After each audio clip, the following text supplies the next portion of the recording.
हिंदी भाषा दुनिया की प्रमुख भाषाओं में से एक है। हिंदी को भारत की पहचान के तौर पर भी देखा जा सकता है। हालांकि भारत समेत कई अन्य देशों में हिंदी भाषा बोली जाती है। विदेशों में बसे भारतीयों को हिंदी भाषा एक दूसरे से जोड़ने का काम करती है। हिंदी की भूमिका और महत्व काफी गहरा है। इस कारण साल में 2 बार हिंदी दिवस मनाया जाता है।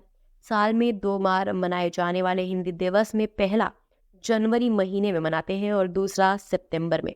भारत में हिंदी दिवस के लिए एक खास दिन तय है। भारत में 22 भाषाएं और उनकी 72,507 लिपि है। एक देश में इतनी सारी भाषाओं और विविधताओं के बीच हिंदी भाषा है जो हिंदुस्तान को जोड़ती है। भारत में 28 राज्य और 8 केंद्र शासित प्रदेश है। सभी राज्यों में बसे जनमानस को हिंदी के महत्व को जागरूक करने और इसके प्रचार प्रसार के लिए भारत हिंदी दिवस मनाता है। आम बोलचाल में हिंदी भाषा का उपयोग कम होने लगा है। इसे बढ़ावा देने के लिए और आगे आने वाली पीढ़ियों को हिंदी के प्रति प्रेरित करने के लिए हर साल भारत में सितंबर महीने में हिंदी दिवस मनाया जाता है। आखिरकार कब मनाते हैं हिंदी दिवस? साल की शुरुआत में जनवरी महीने में हिंदी दिवस मनाया जाता है। ये दिन वैश्विक स्तर पर होता है। 10 जनवरी को विश्व हिंदी दिवस मनाते हैं। वहीं भारत राष्ट्र 14 सितंबर को हिंदी दिवस मनाता है। भारत में हर साल 14 सितंबर को राष्ट्रीय हिंदी दिवस के तौर पर मनाया जाता है। आखिरकार इसका इतिहास क्या है? भारत में हिंदी दिवस मनाने की शुरुआत आज़ादी के बाद हुई।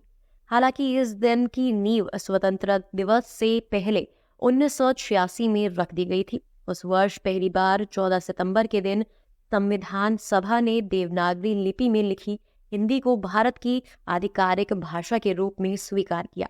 भारत के पहले प्रधानमंत्री पंडित जवाहरलाल नेहरू की सरकार बनने पर 14 सितंबर को हिंदी दिवस के तौर पर मनाने का फैसला लिया और पहला आधिकारिक हिंदी दिवस 14 सितंबर 1953 को मनाया गया। क्यों मनाते हैं आखिरकार हिंदी दिवस? तो आपको बता दें कि भारत में कई भाषाएं और लिपियां हैं, लेकिन हिंदी भाषा भारत के सभी राज्यों को और विदेशों में बसे भारतीयों को आपस में जोड़ने का कार्य करती है। अंग्रेजी भाषा के बढ़ते महत्व और हिंदी के प्रचलन में कमी को देखते हुए हिंदी दिवस मनाया जाता है ताकि हिंदी की अनदेखी को रोका जा सके। महात्मा गांधी ने तो हिंदी को राष्ट्रभाषा बनाने को कहा था। हालांकि हिंदी राष्ट्रभाषा नहीं है, लेकिन भारत की राजभाषा जरूर मानी जाती है। हिंदी को बढ़ावा देने के लिए सभी सरकारी कार्यालयों में अंग्रेजी के स्थान पर हिंदी भाषा का उपयोग होता है। हिंदी दिवस के मौके पर कई तरह के कार्यक्रम और सेमिनार का आयोजन होता है, जहां हिंदी के महत्व पर वाद विवाद होता है और साथ ही हिंदी के प्रति लोगों को प्रोत्साहित किया जाता है। इस दिन हिंदी से जुड़े लोगों को पुरस्कार भी दिया जाता है।